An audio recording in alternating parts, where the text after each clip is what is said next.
Bom, boa tarde. Nova Economia vai discutir hoje um tema que é dos mais relevantes, está um pouco ligado à pandemia, mas é um dos mais relevantes, que é a questão do Instituto da Patente. A patente, historicamente, se viu como um motor de estímulo aí à inovação, à medida que garantia aos inventores aí um período de controle sobre a invenção, e a partir de um certo momento da história ficou a dúvida, até que ponto que a patente continuou sendo aí um instrumento de inovação ou acabou sendo aí um empecilho à inovação. Principalmente nessa área de informática e tudo, que teve uma enxurrada de patentes de empresas. E daí você tem especificamente aí, em relação à pandemia, essa questão da quebra da patente. Você tem a Organização Mundial do Comércio, que prevê quebras de patentes em algumas situações específicas. Nós já tivemos aqui no Brasil um negócio escandaloso, que é a questão da pipeline, que foi uma abertura que o então ministro José Serra deu aí para as patentes de remédios vencidas para poder renovar. Daí a Procuradoria Federal dos Direitos do Cidadão entrou no Supremo Tribunal Federal para quebrar essa questão da revalidação de patentes vencidas, que tinha um custo adicional enorme, e a ministra Carmen Lúcia acabou deixando na gaveta sem votar, até que perdeu a validade. Então, para esse tema, que é dos mais relevantes, o nosso convidado é o Reinaldo Guimarães, que tem ampla experiência na área, e temos aí a nossa bancada, enriquecida agora pelo João Furtado, que é economista, que tem uma ampla experiência em área de políticas tecnológicas de tantos anos. Aí, o Paulo Gala, que tem sido aí um dos propagadores da teoria da complexidade, da importância da complexidade na economia, o Sérgio Léo, que é um...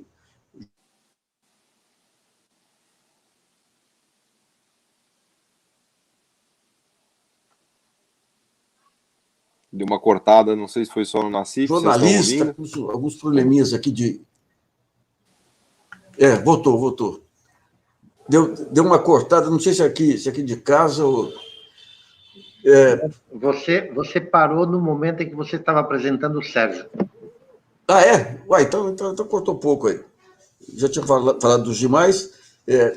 Reinaldo, então, essa questão da patente, eu lembro que teve um período que o próprio CNPq, a CAPES estava discutindo a questão da patente na área acadêmica, até que ponto que era um indicador de inovação, e a gente tinha experiências de grandes empresas, inclusive a Embraer, que evitava fazer patente, porque a patente era uma maneira também de passar informações para o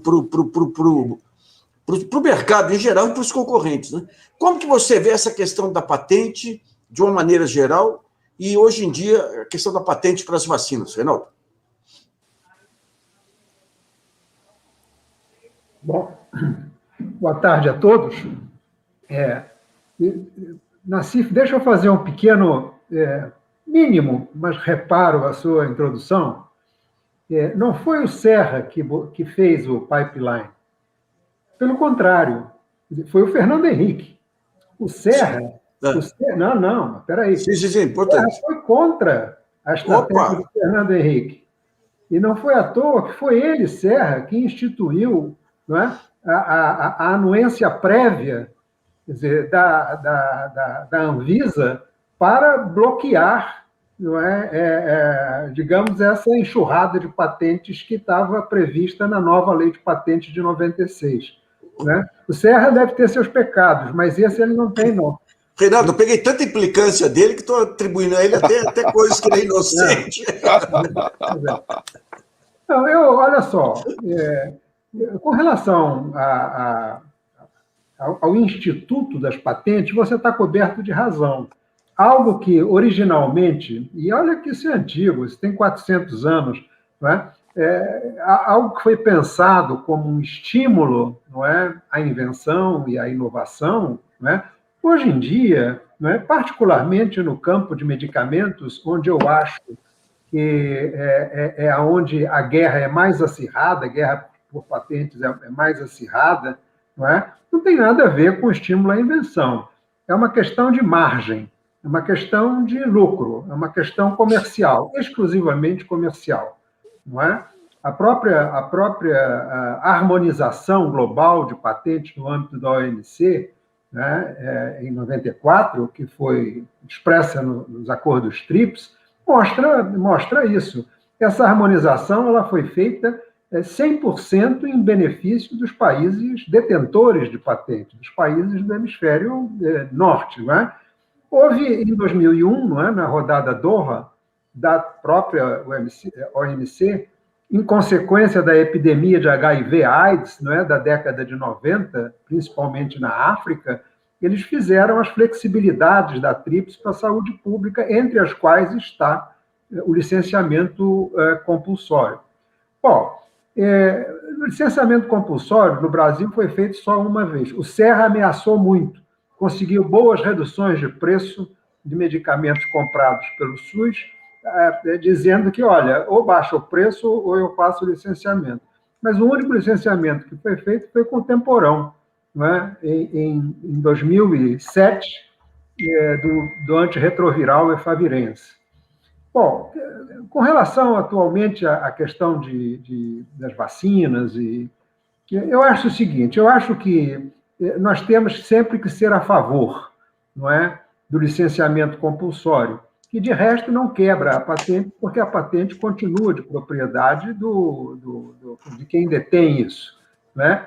Mas ela institui uma situação onde, para o mercado público, temporariamente, quer dizer, ela é obrigada a licenciar alguém para poder produzir o seu produto que ela tenha patente, não é? Então, eu acho que a gente tem que ser sempre a favor, exatamente porque patentes hoje virou um assunto de comércio e não um assunto de estímulo à invenção e à inovação, tá certo? Agora, é preciso ver cada situação concreta. Eu tenho uma posição com relação à atual, não é, pandemia e a aplicação do licenciamento compulsório, que pode parecer um pouco heterodoxa, né? Vou expressar e depois podemos discutir. Para você fazer um licenciamento, você tem que ter quem produza, não é? Quer dizer, não vai ser mais o detentor da patente, essa patente vai ser aberta para alguém que produza. No caso de medicamentos, isso deu origem aos medicamentos genéricos, porque muita gente sabia fazer aquilo que era protegido por patente, no caso de medicamentos. No caso de vacinas, principalmente no âmbito desta pandemia, isso não é exatamente assim, né? Inclusive porque nas vacinas que estão sendo desenvolvidas em plataformas, que são por vetor viral, né, e por RNA e DNA, quer dizer, muito pouca gente sabe fazer no mundo. Quer dizer, se alguém diz assim, a Pfizer obriga a Pfizer, no determinado país, a abrir a patente, a dar o licenciamento para a sua vacina, quem é que vai fazer aquilo? No Brasil, o Butantan e o Biomanguinhos, que são as duas principais, não sabem fazer aquilo. É possível que na Índia você tenha alguma das grandes produtoras de vacina que já tenha alguma expertise nisso.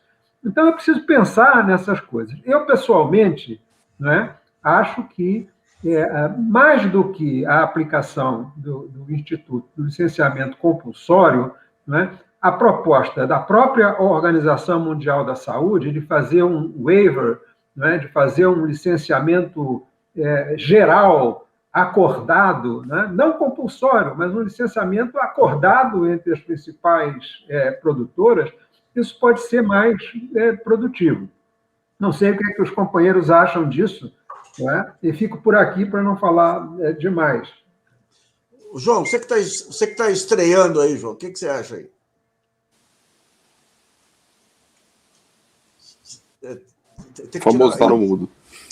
Eu acho que o Reinaldo trouxe um ponto muito importante, que nós estamos ingressando numa fase em que o desafio tecnológico não está apenas na patente, ele está também na capacidade industrial. Esse mundo novo da biotecnologia, ele tem uma propriedade que o mundo anterior da bioquímica não tinha. Na química, você aprendia a fazer as coisas e você era capaz de reproduzir. A patente reproduz fidedignamente o processo. A biotecnologia tem desafios científicos e tecnológicos associados ao desafio industrial. Então, eu gosto muito de concordar quando precisa concordar e discordar quando é necessário discordar. Neste caso, eu estou 100% de acordo com o Reinaldo de que é preferível essa posição que ele chamou de heterodoxa para ele, porque ele normalmente é um homem da luta, heterodoxa no sentido de que parte para uma negociação com os detentores da tecnologia para assegurar a transferência do conhecimento para enfrentar o problema da pandemia. Eu só vou acrescentar um ponto ao Reinaldo, que é o seguinte: esta solução é a melhor possível para as empresas. Por quê? Porque o precedente que se abre na negociação não é de uma quebra de patentes, é de um conserto. E eu acho que para as empresas é uma saída honrosa muito boa. Paulo Galo, como é que você vê nesse mundo de complexidade que você aborda tão bem aí a questão da patente, indo além da questão da vacina aí? Não, a questão da patente, na verdade, a patente é o suprassumo da complexidade econômica, porque quando você consegue fazer coisas muito sofisticadas, né, em geral, quando você olha patentes, as patentes existem para coisas muito sofisticadas, né? Aliás, 80% a 90% das patentes do mundo são para produtos manufaturados ou ligados a manufaturas, né? Produtos que são de uma complexidade industrial fantástica, né? Eu tive o cuidado de olhar a rede de patentes que a gente tem no mundo, acho que são mais de 5 mil ou 10 mil patentes, depois eu posso até mandar referência, você vê que a grande maioria são patentes ligadas a produtos industriais muito sofisticados, né?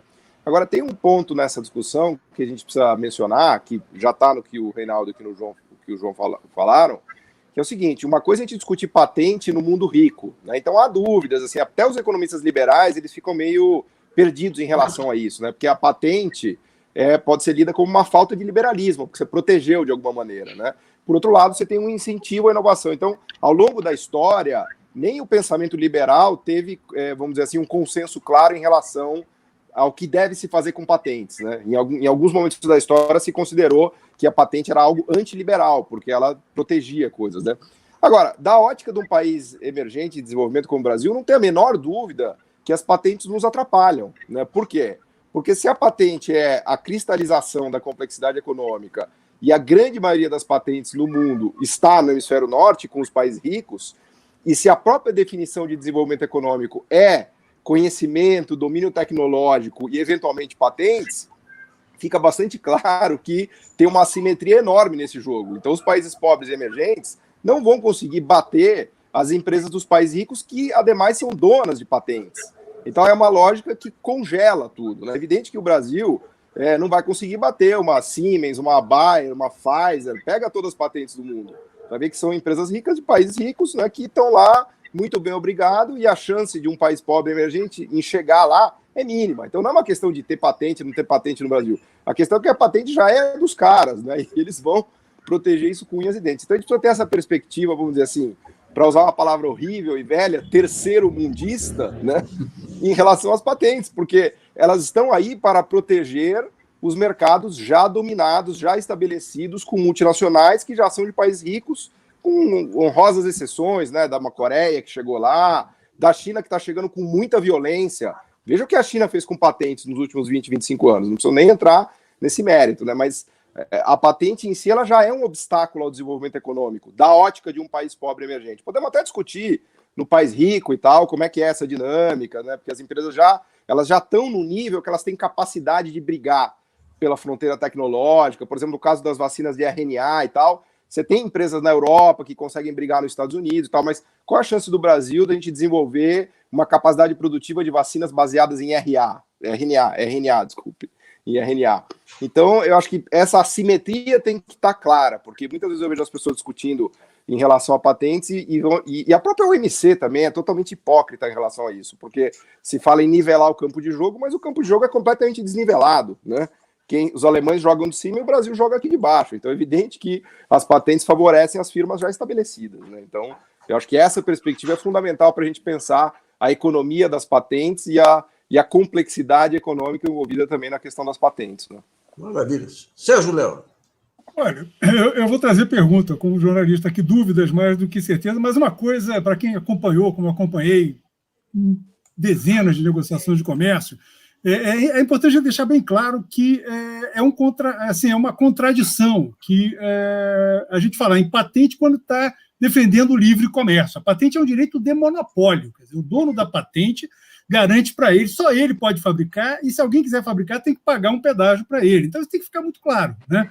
É uma defesa e aí tem todas as justificativas aí que o Paulo, o João, o Reinaldo falaram de você remunerar a inventividade. Quando a patente foi criada, quer dizer, a justificação da patente era a ideia de popularização do conhecimento. No mundo em que as inovações estavam surgindo numa escala considerável e mudando o modo de produção, né, o modo de fabricação das coisas, você criar patente era uma maneira de tentar democratizar o conhecimento. O sujeito garantia a remuneração, se protegia contra a pirataria, que começava também a surgir, né? Quando surge a invenção, também surge a pirataria, e, em função disso, você teria, depois de um certo prazo de garantia de monopólio, você daria a esse detentor da patente, você tiraria do detentor da patente esse monopólio e qualquer pessoa poderia fabricar, usar o produto que antes era patenteado. O que a gente está vendo nas discussões da OMC é uma extensão cada vez maior, e é um pouco essa discussão do pipeline que você levantou, Luiz, uma extensão cada vez maior dos prazos da patente. E, curiosamente, no momento em que estão se encurtando cada vez mais os ciclos de inovação. Quer dizer, hoje em dia, uma patente que tinha um prazo que se justificava lá atrás, quando se demorava, você ficava 5 anos usando a mesma tecnologia, hoje a tecnologia de ontem, amanhã já não vale mais nada. Então, a patente é um direito de monopólio quase absoluto. Então, isso tem que trazer a discussão. Isso aí tem que entrar em discussão de fato. Aí você tem um outro problema, que é o que o novo ministro Carlos França, de Relações Exteriores, levou para o Congresso, que a turma que defende, que ataca a discussão do licenciamento compulsório também defende, é que você tem 2 problemas no licenciamento compulsório ou em quebrar a patente. Um deles é desestimular a invenção. O que é uma coisa curiosa nesse momento de pandemia que nós estamos vivendo, que não tem desestímulo nenhum, pelo contrário, o que você teve foi despejar bilhões em dinheiro público para que se fabricasse. Dinheiro público, ou seja, dinheiro da sociedade. A segunda é medo de retaliação, e aí é sério. Quer dizer, o jogo de retaliação no mundo do comércio é um jogo pesado, a gente sabe, no mundo das relações internacionais, e não é um dos argumentos, inclusive, que os Estados Unidos vêm levantando para criar sanções e dificuldades para a China. O argumento de que a China não respeita patente, direito intelectual e coisa e tal. O que é uma acusação, às vezes, tem que ser provada, e às vezes há depoimentos engraçados. Eu me lembro conversando uma vez com um exportador de carrocerias para a China, em que ele tinha que levar, para poder obter a autorização, ele teve que mandar alguns exemplares para lá, e diz ele, não comprovei, não tenho como checar, mas que uma vez ele entrou no galpão e estava lá a carroceria dele toda desmontada, cheia de tecnologias, toda desmontada e um monte de gente ali em volta fazendo engenharia reversa. A Embraer engenharia reversa de coisa parecida também, né? Engenharia reversa em carroceria de caminhão é uma coisa, como diz o João, Reinaldo, engenharia reversa em RNA, na fabricação de vacinas, é outro bicho, né? Então, a minha pergunta eu queria perguntar para o João e para o Reinaldo, eu gostaria de ouvi-lo sobre isso. A primeira faz sentido esse argumento de que se houver licenciamento compulsório, porque também é importante falar o seguinte, você tem 2 coisas, uma questão dentro do país, estamos discutindo aqui, existe uma lei brasileira que, mais do que permite, ela obriga licenciamento compulsório em caso de interesse público, e está sendo discutido no Congresso. Então, temos essa questão aqui, mas nós temos uma discussão internacional, na qual países, como mencionou o Reinaldo, provavelmente a Índia a Índia e um outro país, agora não me lembro, acho o México, estão interessados em passar uma regra na OMC, que é onde há represálias para quebra de nesse acordo TRIPS, que é o Acordo de Propriedade Intelectual, uma regra que permita o licenciamento ou um acordão de suspensão desse monopólio garantido por patente.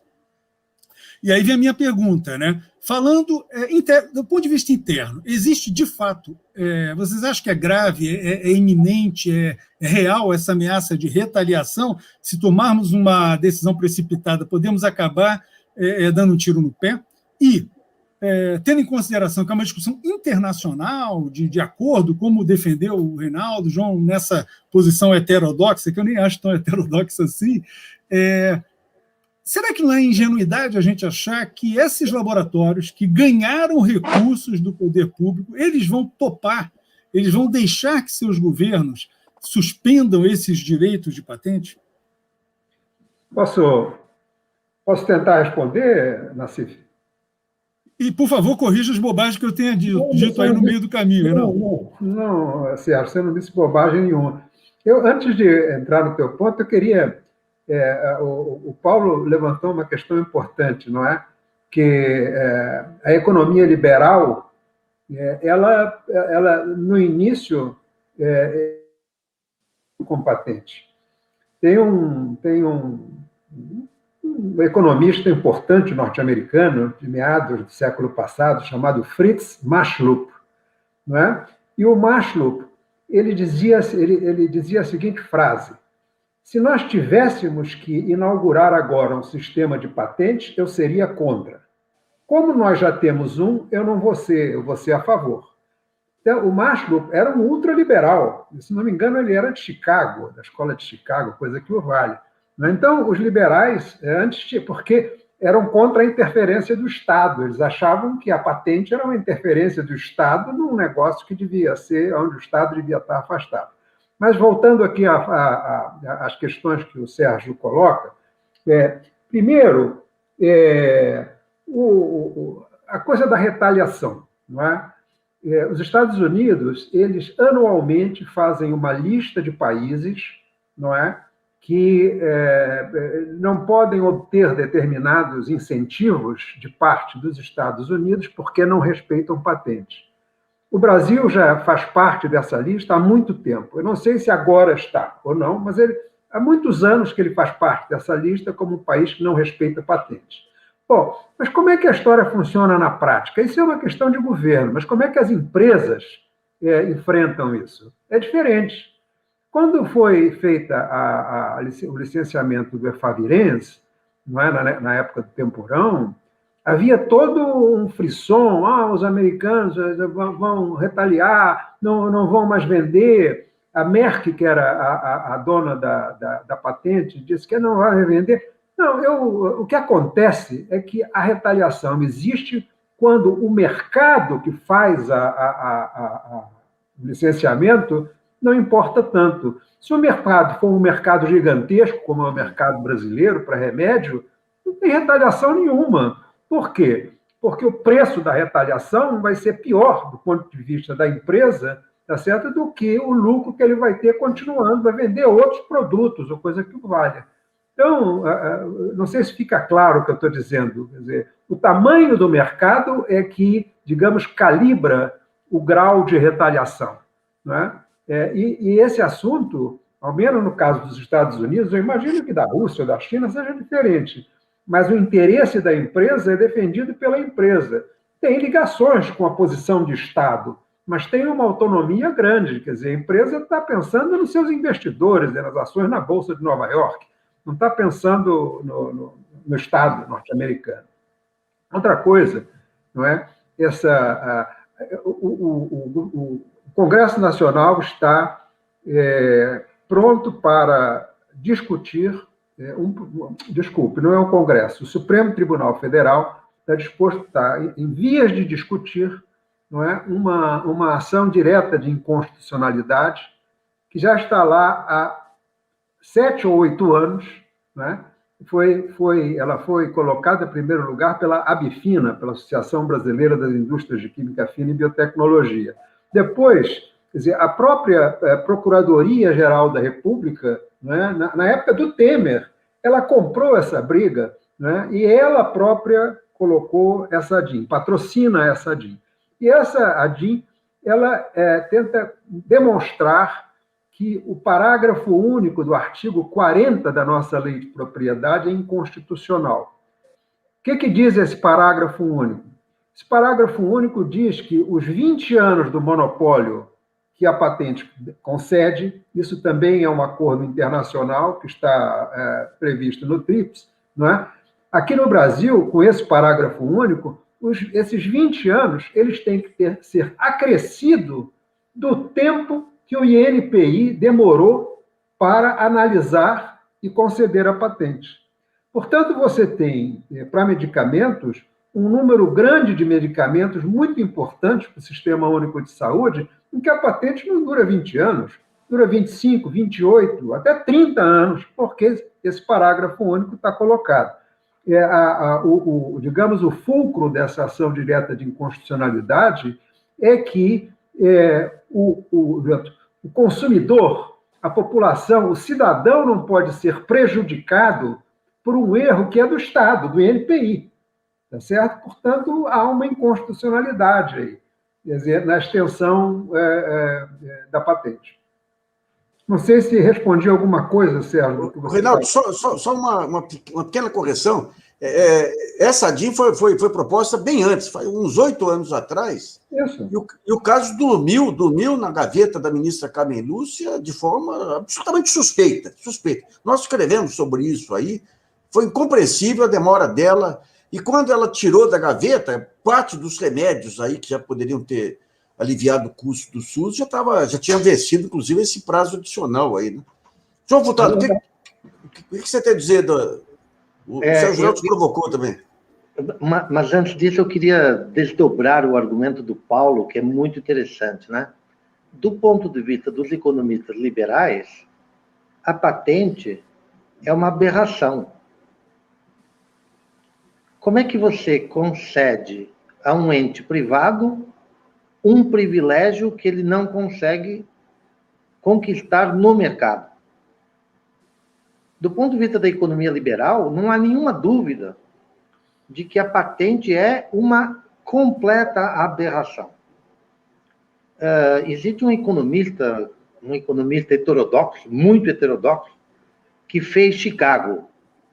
Ele foi formado em Chicago.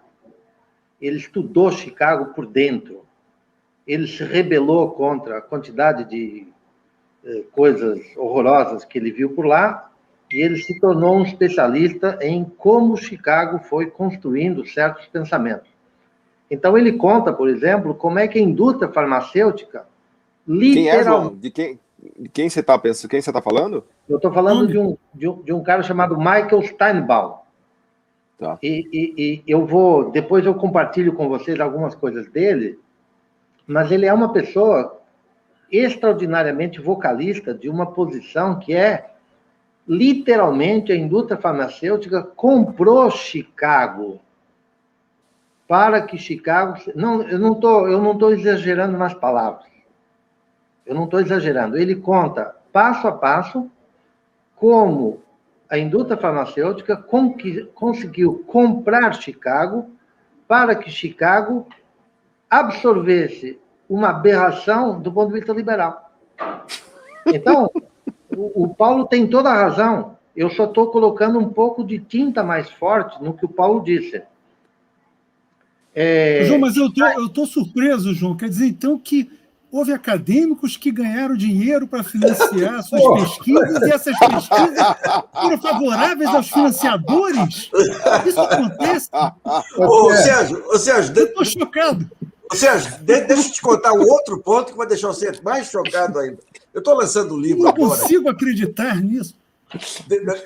Só deixa eu contar uma outra história. Eu estou tentando não rir, mas eu não consegui.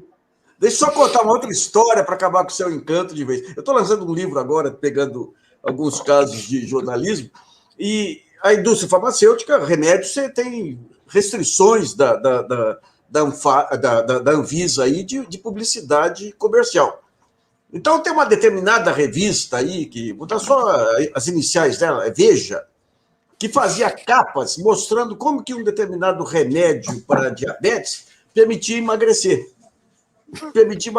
O poder da indústria farmacêutica... Chama-se Victosa, é o nome do remédio. Isso. E todas elas, e os dois, e depois um remédio para crescer. Que eles colocavam um baixinho na capa, como se esse baixinho fosse uma. E os dois remédios, por acaso, daí o Reinaldo não vai poder defender o Serra, é da Nordisk, aquela empresa norueguesa que acabou aqui com a Biobras aqui no Brasil. Então, essa influência da indústria farmacêutica, olha, eu montei lá atrás o Seu Dinheiro no Jornal da Tarde. Toda a proposta do Seu Dinheiro, uma das partes lá era pegar um bioquímico para analisar remédios. Porque tinha um tal de Vitasay, que o pessoal brincava que era Vitasay entre sai. Eu lembro. Porque a cápsula não derretia, então saía tudo. O Pelé anunciava isso. É verdade, bem lembrado, Pelé. Foi vetado no Seu Dinheiro, foi vetado no Dinheiro Vivo, quando eu tentei montar na Folha. Ou seja, essa influência da indústria farmacêutica ainda precisa ter... Eu sou filho de um farmacêutico que ajudou a construir o Conselho Federal de Medicina e lançou uma campanha nos anos 60 pela manipulação de laboratórios, porque via, digamos, o que a indústria farmacêutica fez com antibióticos também, né? Esse é um poder que precisa ser bem analisado aí, precisa ser bem analisado. Mas eu queria ver com o Reinaldo. Uma das críticas que se fazia ao modelo brasileiro de ciência e tecnologia era estimular os trabalhos acadêmicos. O Brasil, a partir de um certo momento, tinha uma belíssima produção acadêmica que depois serviam de subsídios para japoneses, coreanos e americanos transformar em patente. Isso aí, de alguma maneira, como é que você vê esse quadro e essa crítica que se fazia ao modelo brasileiro aí? Olha, eu não sei se há muitos exemplos disso. Há um muito famoso, não é? Que é no campo de medicamentos. Eu falo muito de medicamento porque eu sou médico de formação, não sou economista, né? Mas há um medicamento que se usa até hoje, que se chama Captopril, não é? Cascavel, né? É isso, que foi da jararaca, que foi um pesquisador brasileiro, falecido agora há 2 ou 3 anos, uma grande figura, Sérgio Henrique Ferreira, de Ribeirão Preto, não é? Ele que descobriu, digamos, a ciência, não é? Que isolou o captopril, não é? Só que naquele momento ele não tinha indústria capaz de produzir aquilo aqui, e ele vendeu, acho que para Bristol, britânica, não é? E deve ter vendido barato, porque ele não morreu rico, não é? Então, agora, não há muitas situações desse tipo, ao menos na área de medicamentos, hein? Por favor, eu não quero entrar em outras.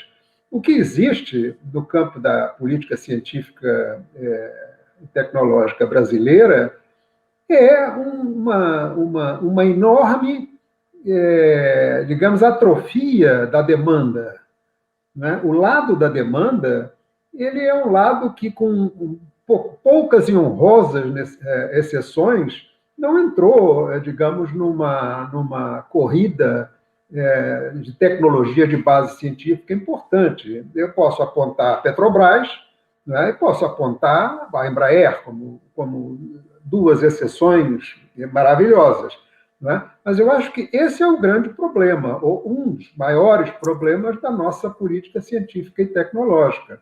Quer dizer, e hoje em dia, com uma indústria respondendo por 10% do PIB, não é? E olha que isso já era antes do atual governo, do Bolsonaro, não é? Vamos ver agora em 22 como é que nós vamos estar, e vamos estar pior, certamente, né? Isso é o que, na minha opinião, emperra. O problema não é predominantemente da oferta, o problema é predominantemente da demanda, muito embora hoje em dia se saiba que isso tem que ter mão dupla. Não é um problema só de ser puxada pelo mercado. João Furtado sabe disso muito melhor do que eu, tá certo? Mas acho que este é um problema maior, tá certo, do que esse caso, nós chegarmos a determinados resultados científicos e aí temos que vender para fora e tal. Eu não vejo... Isso não é muito comum, ao menos no meu conhecimento, no campo que eu conheço um pouco mais. Ou deve ter mais coisa para falar sobre isso. Renato, uma das dúvidas que se tem aqui é o seguinte: o Brasil para testes clínicos, ele tem condições excepcionais aí, tem essas parcerias que são feitas aí com Fiocruz, com Butantan, mais um baita mercado de consumo através do SUS, das compras do SUS. O Brasil, ele não poderia ter utilizado esses ativos como um poder de barganha maior para conseguir transferência de tecnologia e outros benefícios para a produção interna? Olha, as duas indústrias que têm capacidade tecnológica, a capacidade técnica para desenvolver, fizeram contratos com cláusula de compensação tecnológica, de transferência de tecnologia. Né? Nós não temos outras indústrias capazes de fazer as vacinas. Quais são, Reinaldo? Você se refere às duas? Não, o Butantan e Biomanguinhos, que é a fábrica e a Biomanguinhos da Fiocruz, né? Que se desenvolveram com base numa ligação forte com a principal demanda, que é o Sistema Único de Saúde. Isso vai ao encontro do que eu dizia antes com relação à sua pergunta, Nassif. Não é? Quer dizer, Butantan e Biomanguinhos, eles se desenvolveram, quer dizer, grudados na demanda por vacinas do Plano Nacional de Imunizações. Diferente, por exemplo, da indústria de vacinas da Índia. Por quê? Porque a Índia, como tem um sistema de saúde muito ruim, se estima que hoje não mais do que 25% da população indiana tem acesso a isso que a gente chama de medicina ocidental. Não é? A grande maioria utiliza o sistema Ayush, né? que é a medicina ayurvédica, yoga e mais 2 ou 3... Aliás, Reinaldo, desculpa interromper, mas o Covid está explodindo na ilha agora com mais de 300 mil casos diários, né? Tá um negócio gravíssimo lá, né? Para a tristeza deles e nossa, porque os insumos farmacêuticos para as nossas vacinas vão ficar mais complicados. Mas, enfim, a Índia, o que aconteceu? A indústria da Índia, a indústria de vacinas e de medicamentos, ela cresceu não pensando no seu mercado interno, mas pensando na exportação. Isso teve uma vantagem enorme para ela se lançar como um player global na área de medicamentos e vacinas, porque ela se associou com a Big Pharma, com as farmacêuticas multinacionais. Né? Hoje ela já está mais ou menos independente, né? Porque tem uma política de propriedade intelectual também muito melhor do que a nossa. Né? Mas a população indiana ficou desassistida desse ponto de vista. No Brasil não foi assim, foi o oposto disso. Butantan e Biomanguinhos se desenvolveram em ligação, né, íntima com o Sistema Único de Saúde. E hoje, pelo menos em unidades, em doses de vacina, Biomanguinhos e Butantan respondem por 80% do mercado de vacinas brasileiro. Não é? Então, são trajetórias de alguma complexidade, não é? Quer dizer, a Índia teve uma grande vantagem em desenvolver a sua indústria de medicamentos e de vacinas quando olhou para o mercado mundial. Mas, por outro lado, deixou descoberto aquilo para qual, digamos, os remédios e as vacinas são feitos, que são para a sua população em primeiro lugar. Então, é sempre um vai e vem. Eu não sei se respondi a tua pergunta, Arthur. Não, eu queria fazer 3 comentáriozinhos e retomar uma pergunta que eu coloquei no final aquela minha primeira, que é a coisa mais quando a gente pensa no cenário internacional. 3 comentários. Um é lembrar, realmente, a gente já está na lista 301 Special dos americanos, que nos deixa sujeito, não necessariamente são impostos, sujeitos a sanções. Né? Houve uma movimentação da indústria no ano passado, a gente fez um monte de medidas aqui, reduziu o chamado backlog, aquela fila de patentes, etc., e os Estados Unidos também desprezaram, até acusaram o Brasil de coisas que nós já fizemos e já resolvemos. E, no entanto, nós estamos aí sujeitos, estamos em boa companhia, estamos com o Canadá, com o México nessa lista e tudo. Sobre aquela questão ali dos favores que o Nassif comentou, é bom lembrar, tem um Médicos pela Vida que estava defendendo o tal famoso kit Covid, e o Estadão descobriu que quem pagava o site dos caras era o fabricante de ivermectina. né, que eu também fiquei muito chocado com isso, eu não imaginei que isso pudesse acontecer, deve ter sido aí uma coincidência feliz. Agora, e é curioso, você mencionou aí, podia ter falado da Embrapa também, né, que tem uma demanda enorme, muito bem atendida pela Embrapa, em termos de biotecnologia. Curiosamente, tanto a presidente da Fiocruz quanto o presidente do Butantan vieram a público para ser contrários à ideia de licenciamento compulsório. Eles, pelo contrário, advogaram que isso não fosse feito, que isso aí seria contraproducente, etc. E tal. Então, eu gostaria que você me comentasse um pouco a posição deles. E aí, voltando para o cenário internacional, muito claramente, o que nós estamos vendo, assim, você está tendo uma disputa de hegemonia no mundo, um retorno da Ásia, que em 1750, metade da população e metade da produção do mundo era asiática. E aí veio a Revolução Industrial, no começo do século XX, eles eram um quinto da produção. E agora estão retomando o papel deles. E uma das linhas de frente do desenvolvimento mundial é a biotecnologia. Então, quando a gente conversa, quando a gente pensa, realmente é um dilema difícil de resolver, que é esse dilema de permitir a fabricação, ampliar a produção.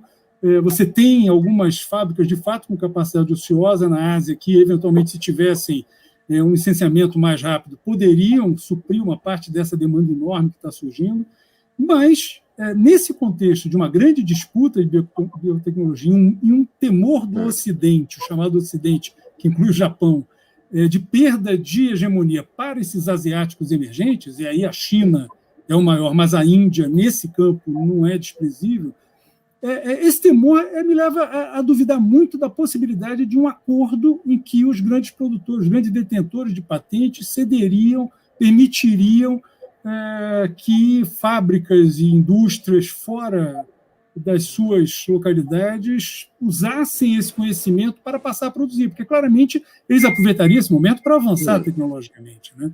Então, como é que você vê isso? Até depois, se eu puder agregar, eu queria agregar na sua pergunta, terminando. Mas pergunta primeiro, depois eu agrego. Que já ficou grande demais, perdão aí. Reinaldo, eu entendo essa expectativa e esse desejo de que haja um acordo, mas você vê realmente viabilidade, factibilidade de um acordo dentro desse contexto enorme de disputa de hegemonia, disputa de futuro, disputa de posição de poder no futuro, de recursos de poder, no qual a biotecnologia é um dos principais campos, e um campo que o Brasil poderia entrar, talvez, dada a nossa riqueza de biodiversidade, etc. e tal, e esse mercado enorme que o SUS nos proporciona, né? Eu queria só me alavancar, fazer só um comentáriozinho, se eu puder, porque ele vai exatamente na linha da pergunta do Sérgio, que é o seguinte, na verdade, quando a gente olha a indústria do Big Pharma no mundo, a gente vê que são oligopólios, né, oligopólios muito poderosos, e são oligopólios que são alimentados por governos nacionais dos países ricos, não só pela via da patente, mas pela via da pesquisa pública também. Então vejam que situação inusitada que a gente tem. A gente tem governos despejando rios de dinheiro dentro dos seus sistemas de pesquisa para pesquisar remédios que, quando descobertos, são transferidos para a iniciativa privada, que depois tem proteção de um sistema de patentes. Então, a gente está falando realmente de uma luta de gigantes num mercado oligopolizado que a gente chama da Big Pharma no mundo, né? Então, é este o contexto internacional que está dado e que a gente enfrenta, né? Então, acho que eu só queria me alavancar no que você perguntou, Sérgio, porque para as pessoas que nos ouvem é legal enxergar como é que o mercado está desenhado no mundo, porque senão todo mundo acha que é uma competição perfeita, que está todo mundo concorrendo, que vence o melhor, que tem uma meritocracia de pesquisa e tal, quando a gente sabe que a gente está anos-luz disso, né? Então, o desenho é complicado, né? Não é assim que a banda toca, não é? Vê só, para dar alguns números a isso que o Paulo acabou de falar, no mercado de medicamentos, as 15 maiores empresas respondem por 50% do mercado mundial de medicamentos. No caso de vacina, pasmem, as 5 maiores empresas, que são todas elas Big Pharma, né? Não existe mais a fábrica de vacina que pensava em saúde pública, elas foram todas compradas pela Big Pharma. as 5 maiores respondem por 80% do mercado de vacinas no mundo. Então, isso por si só já responde, Sérgio, a sua questão, se é factível esse waiver que a Organização Mundial do Comércio, que a OMS está propondo à Organização Mundial do Comércio. Eu acho que é preciso fazer, digamos, a proposta, mas eu também comungo da sua apreensão de que, muito provavelmente, isso não vai acontecer. Quer dizer, para isso acontecer, é preciso abrir mão de uma quantidade de dinheiro e de poder, tá certo? Que eu não vejo como factível, né? Agora, outra coisa, né, para passar para o João, que estava querendo falar. Se eu fosse, não é, o Dimas Covas, que é o diretor do Butantan, ou a Anísia Trindade, que é a presidente da Fiocruz, eu teria a mesma posição com relação ao licenciamento compulsório. Por quê? Porque as duas fábricas já estão tendo tecnologia transferida voluntariamente, por que eles vão querer quebrar patentes, como se diz? Você está entendendo? E só para finalizar, João, já passo a você, é possível que haja capacidade instalada ociosa no campo de vacinas no mundo. É possível, eu não sei. Agora, se tiver, é uma franja relativamente pequena, porque se não fosse assim, nós não estaríamos tendo essa quebra de oferta-demanda que está existindo hoje no campo de vacinas contra a Covid, tá certo? E mesmo essa franja de capacidade ociosa, se existir, é para as vacinas tradicionais, pela rota, por exemplo, da Coronavac, que é uma rota de vírus inativado, né? Para as rotas modernas, não é? De RNA, de DNA, de vetor viral, eu duvido que a gente tenha mesmo franja de capacidade ociosa. João, desculpe, você estava querendo falar, eu acabo falando demais. Rinaldo, você não fala demais porque a gente aprende. Afinal de contas, você é o único que é médico aqui, né? Nós somos jornalistas e economistas palpiteiros, não é, Paulo? Totalmente, especialmente eu. Mas eu queria fazer um comentário que é sobre o tema de patentes.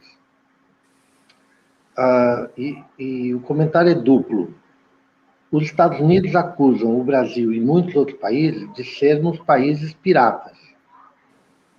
Os Estados Unidos foram o primeiro país do mundo que utilizou o não reconhecimento de patentes como um instrumento de política industrial importante. No século XIX, os Estados Unidos só reconheciam patentes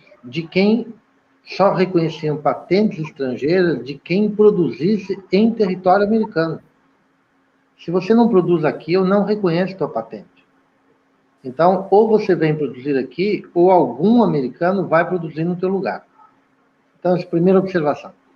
A segunda observação, que remete à pergunta original do Nassif, que a gente acabou pulando um pedaço da pergunta, e eu acho que ela é muito importante, é o seguinte: o sistema de patentes é feito principalmente para um grupo de grandes empresas que formam oligopólios, mas que coletivamente são um monopólio.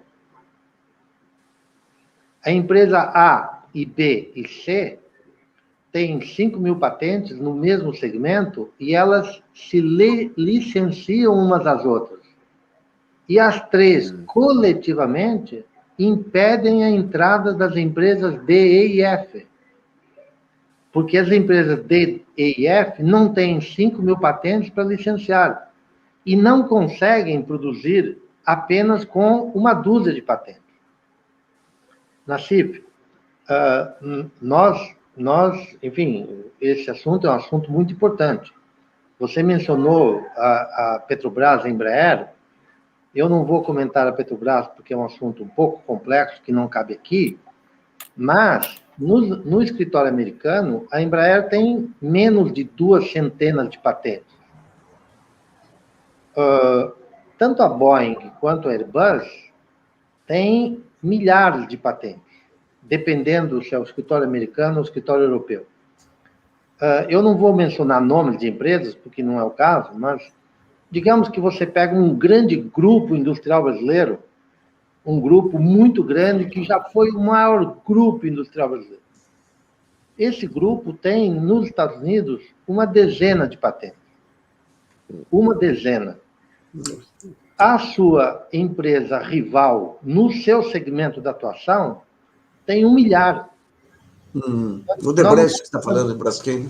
Não estou falando da Braskem. Eu não falei o nome, não vou falar o nome, porque não é o caso. Mas vale para várias, e você poderia citar mais de dúzia. Perfeitamente, o Paulo tem toda a razão nisso. Mas eu estou pegando o caso de uma fortaleza industrial da segunda metade do século XX, que tem uma posição dominante no mercado brasileiro há 50 anos e que não passa por tecnologia. Ela tem uma dezena de patentes e seu principal rival internacional tem 1 milhar. Então, não é uma ordem de grandeza, não, são 2 ordens de grandeza.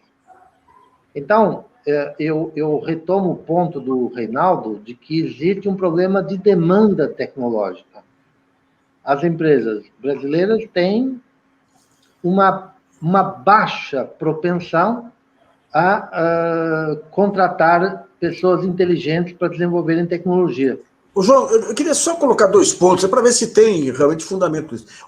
Digamos, aquela visão do Pedro Malan, quando o pessoal falava em desenvolver tecnologia, não, compra a máquina, já vem tecnologia dentro. Né? Mas um ponto que às vezes me impressionava, de empresas médias que tentavam avançar. Eu lembro uma de Curitiba, que era bem inovadora lá. Ela falou, não adianta, com esse câmbio, não adianta eu tentar investir aqui em tecnologia, porque o meu concorrente vai comprar vai comprar máquinas muito mais baratas lá fora por causa do câmbio e eu vou ser expelido do mercado. A política cambial, de alguma maneira, impactou isso também. Eu lembro um caso, quando veio aquela grande desvalorização de 2002, tinha aquele centro de produção de equipamentos médicos, né, na região de Campinas. Eu entrevistei um empresário médico e falou, eu estou conseguindo desbancar coreanos no mercado internacional, em alguns nichos lá, porque o preço ficou tão barato com o câmbio que eu consigo agora ser alternativa para produto coreano muito mais elaborado. Se o câmbio tivesse continuado naquele padrão, esse sujeito hoje estaria sendo com valor agregado muito maior, com inovação muito maior. Então, de algum modo, a política econômica aqui, ao longo aí dos últimos 30 anos, aí, ajudou a destruir essa falta de inovação. Né? Luiz, eu vou deixar o Paulo responder a essa, porque o Paulo é que gosta do câmbio, e depois eu faço um breve comentário sobre isso. Mas eu vou deixar o Paulo responder primeiro, porque ele é a matriz da explicação cambial. Na verdade, eu estudo esse maldito câmbio há tantos anos, já que a explicação foi mudando ao longo do tempo, mas, na verdade, hoje eu responderia da seguinte maneira, Nassif, o ramo, vamos dizer assim, se a gente pensar numa escada tecnológica, sendo que a fronteira tecnológica está lá em cima, o Brasil está num ramo dessa escada ainda abaixo, né? Ele não consegue dominar os produtos high-tech, ele está no low-tech, medium-tech. Quanto menor é a sofisticação tecnológica do país, mais sensível ele é a câmbio. Então, as desvalorizações cambiais realmente têm um efeito muito devastador em empresas que estão começando a subir esses degraus, porque quem está lá em cima, né, que são as grandes multinacionais, que já dominaram a fronteira ou que estão próximas da fronteira, elas são muito mais resilientes a câmbio, porque elas já são donas das patentes, elas já são oligopolistas, já são monopolistas, elas já subiram a escada. Agora, isso também conecta com a questão anterior que o João estava falando e que você também estava falando, assim, a questão da inovação, ela é muito mais intensa na fronteira e próximo da fronteira. Porque se você está aqui na base da escada tecnológica, você está fazendo sapato, você está fazendo vestuário, você está fazendo toalha, lençol, quer dizer, esses produtos que são low-tech, eles têm baixa intensidade de inovação, se é que eu posso colocar dessa maneira. Então, também as pessoas tendem a olhar a inovação como se ela acontecesse de maneira homogênea nos setores. Não, tem setor que nunca inova, pela natureza do setor. Tem setor que só para de pé inovando, né? Então, nessa grade de tipos de setores que o Brasil tem, a gente está muito mal, porque a gente sabe fazer coisas que não demandam inovação, né? Nassif, eu estou 100% de acordo com o Paulo, 100% de acordo. Eu queria lembrar uma ideia. A pandemia nos ensinou algumas coisas. No meio da pandemia, ou logo no começo da pandemia, nós descobrimos uma empresa brasileira chamada Magnamed, eu posso falar porque está em todos os jornais. A Magnamed é uma empresa de um pequeno grupo de engenheiros que tinham trabalhado, atenção para isso, numa empresa de equipamentos médicos conservadora, onde vários dos seus projetos tecnológicos foram barrados. Eles saíram da empresa, montaram uma pequena startup, tiveram apoio de todo o sistema público de apoio ao desenvolvimento tecnológico e inovativo, mas, atenção, quando eles apareceram com o equipamento deles para ser fabricado em grande escala no Brasil, com a ajuda de Embraer, com a ajuda de Positivo, com a ajuda de... Que era o ventilador de respiração, né, João? Só para as pessoas saberem, eram os ventiladores de respiração. Exatamente. Né, que são essenciais. Eles já exportavam para 40 países. Olha só.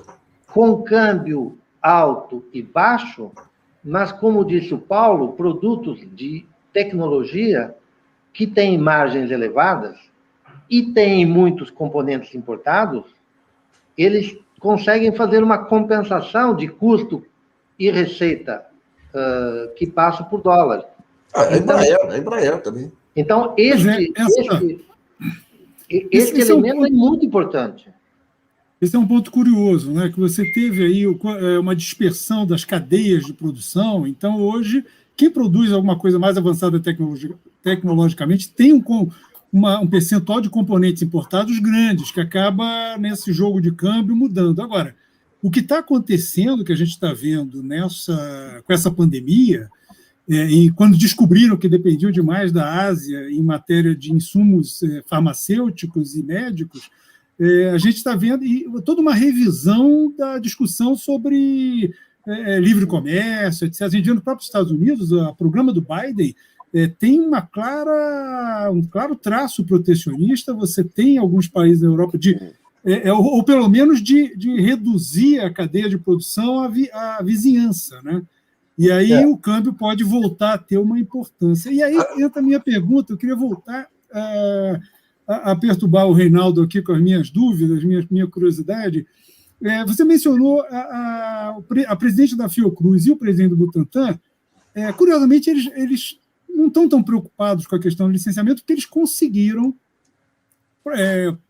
negociar com os detentores de tecnologia transferência de tecnologia. Então, será que eles apontaram um caminho diferente? Eu queria que você falasse um pouco mais sobre isso e em que isso afeta esse debate sobre licenciamento compulsório. Se nossos principais detentores de conhecimento, que estão mais na linha de ponta e têm uma demanda garantida para alguns produtos, eles não estão tão preocupados com essa questão de patentes? O que isso significa? Primeiro, na primeira parte dessa sua fala, eu queria fazer um comentário. Realmente, essa ideia da globalização, das cadeias globais, isso, com essa pandemia, isso já vinha sofrendo algum tipo de retração. Mas, com a pandemia, isso foi para o espaço, não é? Quer dizer, ficou clara, quer dizer, que a questão geopolítica sobredetermina, certo? A questão, digamos assim, mais de cadeia global, de livre comércio, etc, etc.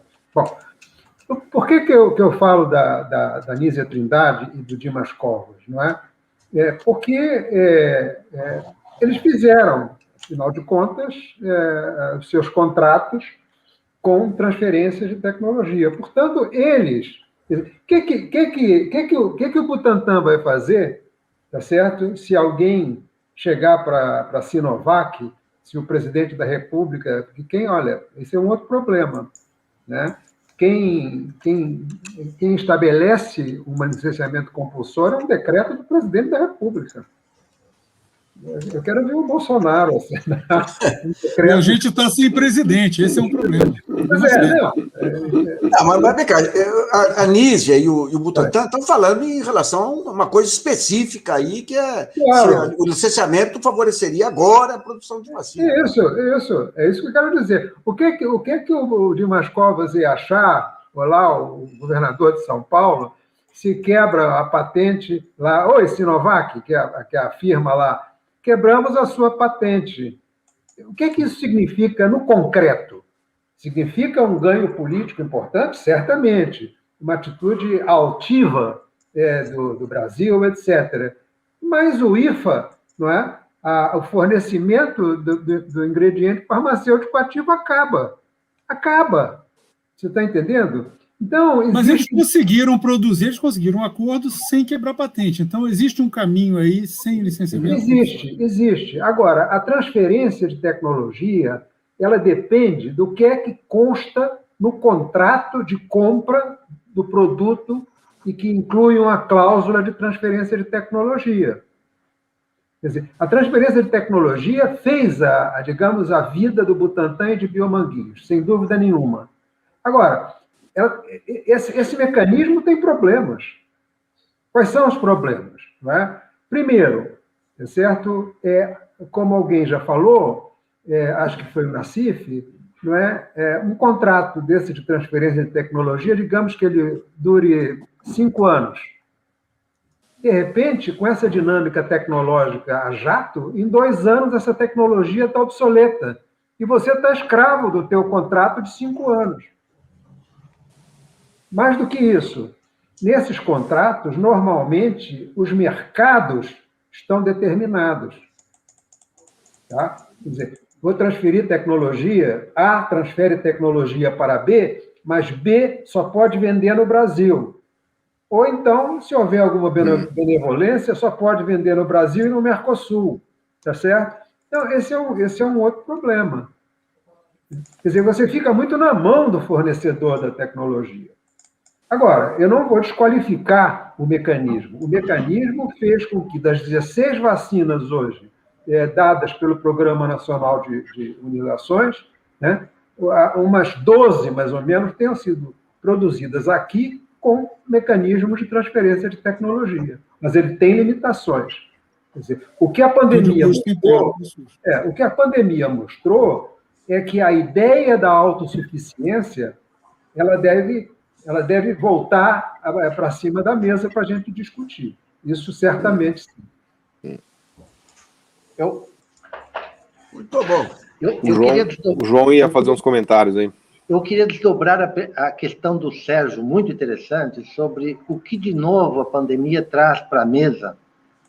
E eu acho que, além do que o Léo trouxe, que é muito importante, a pandemia traz um questionamento evidente do modelo globalista e uma reflexão sobre a necessidade dos países e das regiões terem algum grau de autonomia para enfrentarem situações adversas, né?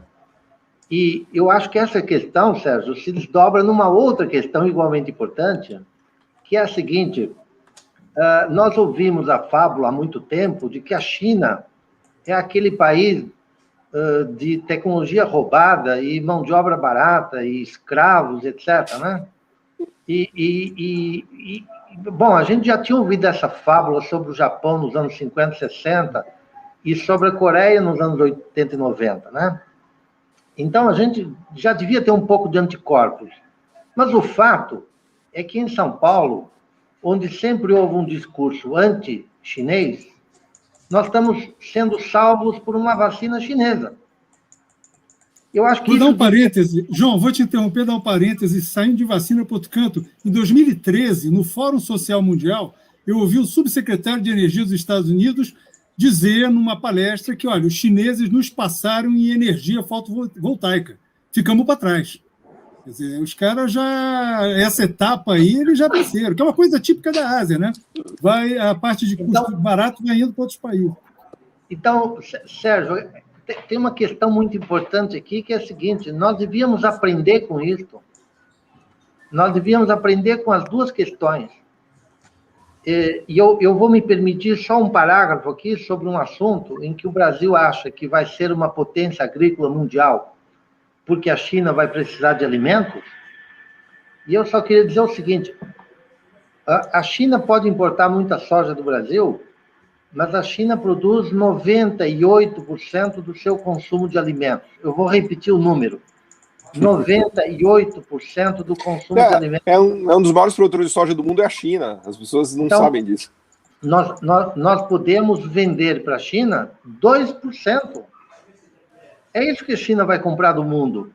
Porque... Isso para não falar na mudança porque aí o tempo já está estourado, não dá nem para entrar nesse tema aí, mas para não falar da mudança que o aquecimento global vai provocar na produtividade Perfeitamente. Desses grãos Perfeitamente. todos. Então, temos 3 questões aí muito interessantes. A mudança no globalismo, a questão da autonomia e a questão desse projeto Mandrake de ser potência agrícola num mundo que vai ser agriculamente mais protecionista no futuro do que foi no passado. Isso aí. Pessoal, foi uma beleza de muita informação. Eu acho que atendeu bem aí a expectativa do programa aí de discutir os novos tempos. Queria agradecer muito aí ao Reinaldo a sua participação, a estreia do João Furtado, Paulo Gala e Sérgio Léo instigantes. Foi um belíssimo conteúdo aí, viu? Um grande abraço a todo mundo aí. Voltamos a semana que vem. Obrigado, gente. Valeu. Obrigado, Nassif. Tchau, Reinaldo. Prazer em te ver. Prazer foi Boa meu. tarde para todos.